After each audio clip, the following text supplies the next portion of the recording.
Thank you for joining us for the Barbados Today evening news for Tuesday, December 19. I am Marie-Claire Williams. Prime Minister Freundel Stuart today put to rest any speculation of an early poll. The next election is constitutionally due by June next year, and the opposition Barbados Labour Party has repeatedly accused the Stuart administration of mismanaging the affairs of the country and called on them to call elections. But Stuart told Parliament today that he intends to make use of all the time given to him under the Constitution. My view is, if the people vote for you for 5 years, serve 5 years, unless there is a no confidence motion that brings the government down or whatever. You're given 5 years, serve your 5 years. Don't throw back the time that the people gave you. They were so good to give you back in their faces. But in order to reach this stage, state of mind, you have to reach the state of mind first where you don't think politics is a game. And politics for me has never been a game. I don't believe that my role in politics is to try and choose the psychologically appropriate moment when I can trick the people to get them to vote for me. I think you're voted for, you're given a term for 5 years, serve your 5 years, whatever the state of things may be. At the time when an election is due, deal with those things because you were in charge.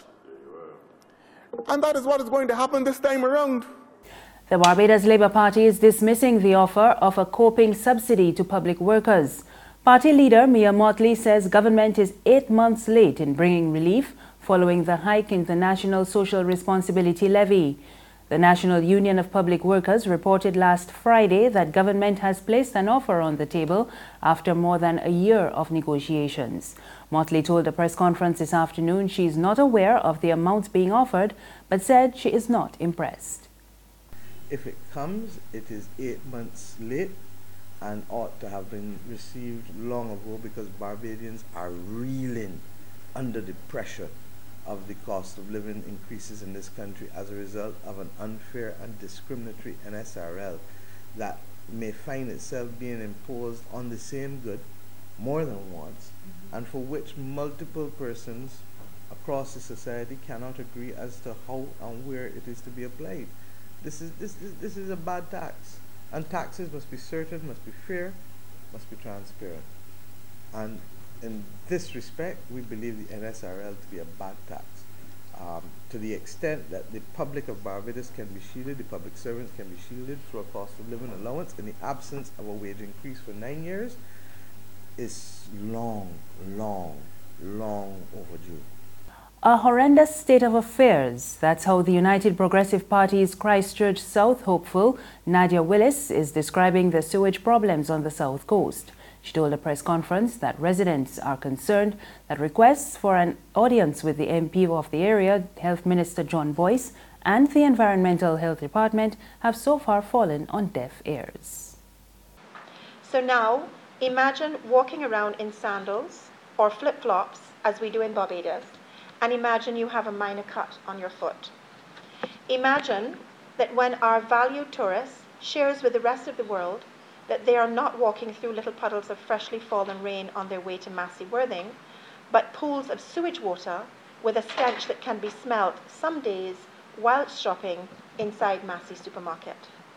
And then imagine, if you will, that you have driven your car through that very water, as most of us have, and the tires of your car bring that filthy sewage water that you have just driven through right into your driveway, which your dogs and cats could pick up on their paws and bring not only into your home, but in some residences' cases, into their bed, and in other cases, into the baby's room.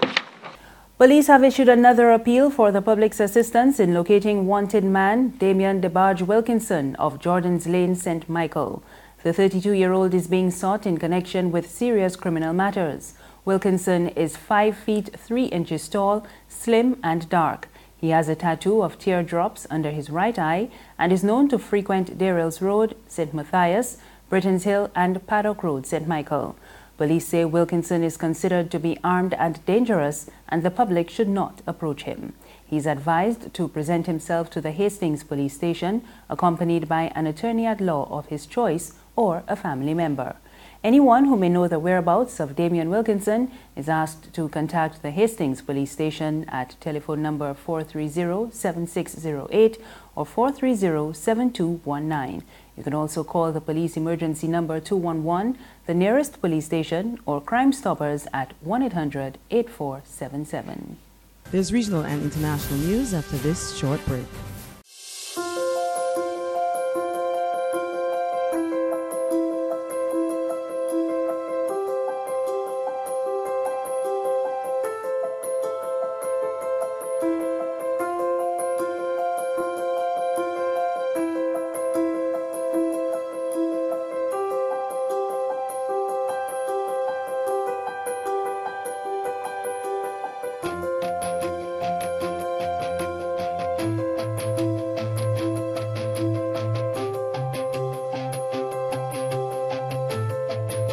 Barbados Today, news you can trust. We're back now with news from the region. Thank you for staying with us. And it was victory for the Concerned Citizens Movement of Nevis in Monday's Nevis Island Administration elections. The CCM is a partner in the coalition Team Unity government of the Twin Island Federation.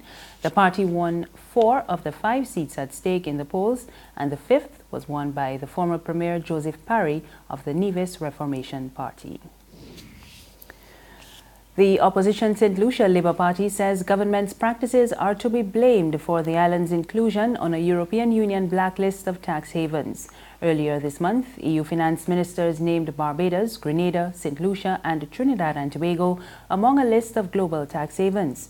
At the time, they said those countries were not doing enough to address tax avoidance.